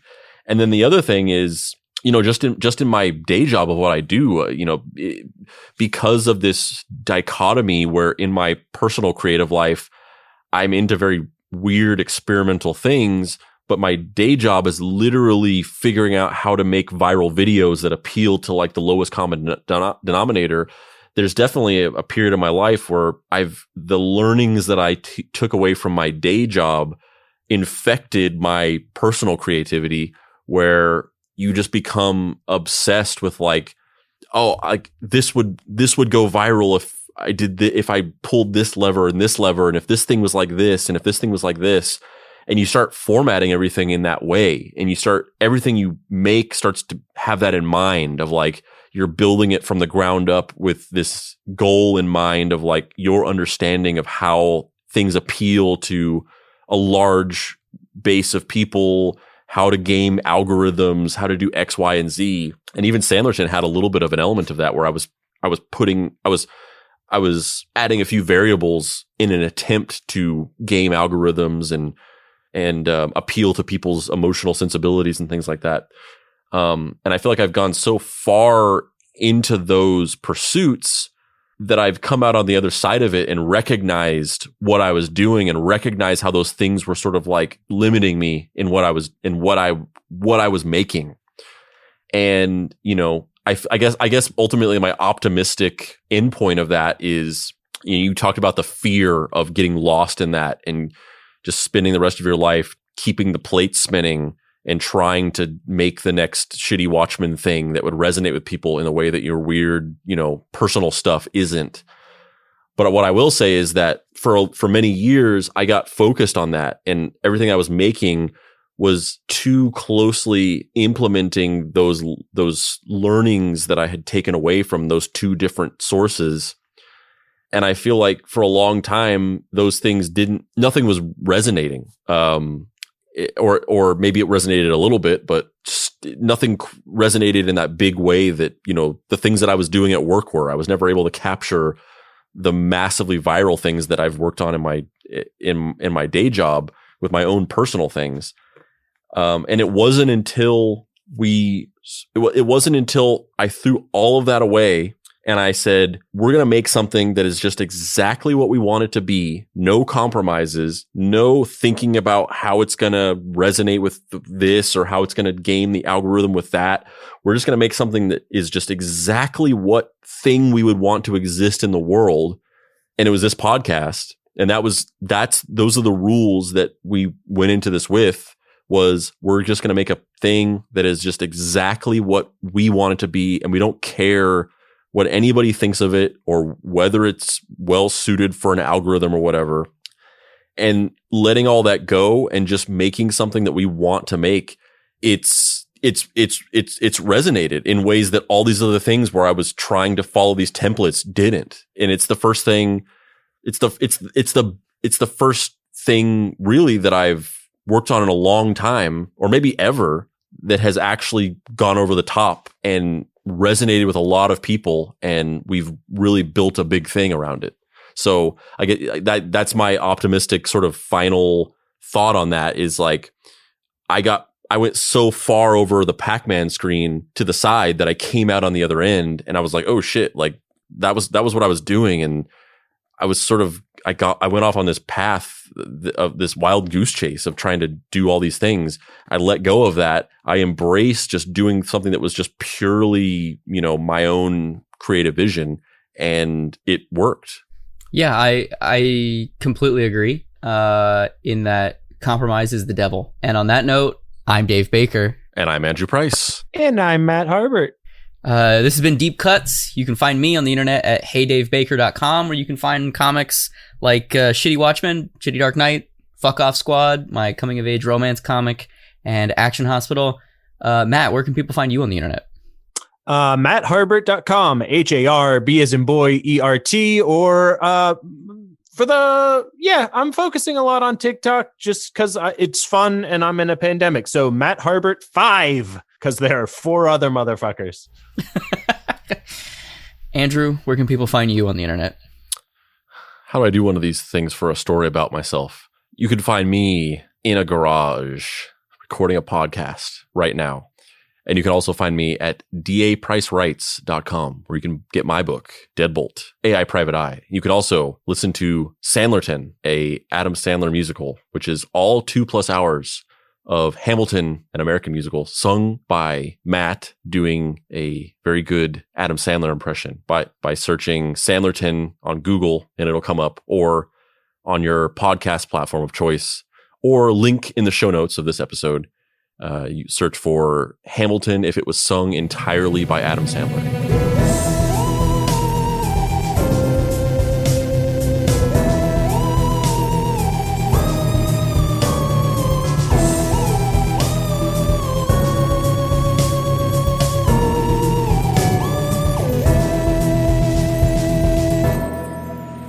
Deep Cuts is a production by Boy Genius Media. If you'd like to find this show and others like it, please visit boygeniusmedia.com or deepcutspod.com. If you want to join in on post-episode discussions, please join the Deep Cuts Podcast Facebook group. Finally, subscribe to our YouTube channel for additional video content. The incidental music for this episode was created by D. Catalano, whose music can be found at wekeepoddhours.bandcamp.com, and the Deadboy Detectives, who...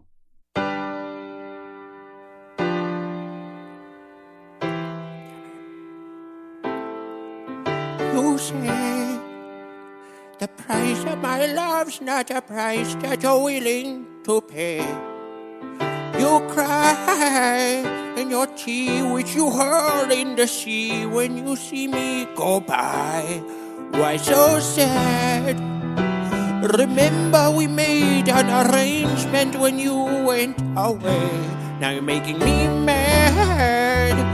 Remember, despite our estrangement, I'm your man. You'll be back, soon you'll see. You'll remember you belong to me. You'll be back, time will tell. You'll remember that I served you well. Oceans rise, empires fall. We have seen each other through it all. And when push comes to shove, I will send a fully armed battalion to remind you of my love.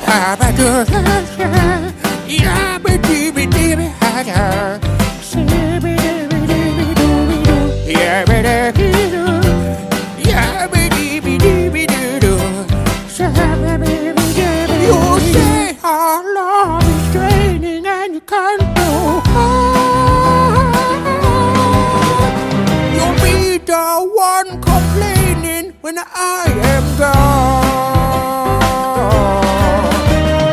No, don't change the subject, 'cause you're my favorite subject.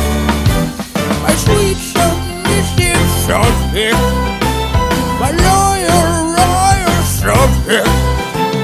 Forever and ever and ever and ever and ever. You'll be back like before. I will fight the fight and win the war. For your love, for your praise, and I'll love you till my dying days. When you're gone, I'll go mad. So don't throw away the thing we had. 'Cause when push comes to shove, I will kill your friends and family to remind you of my love.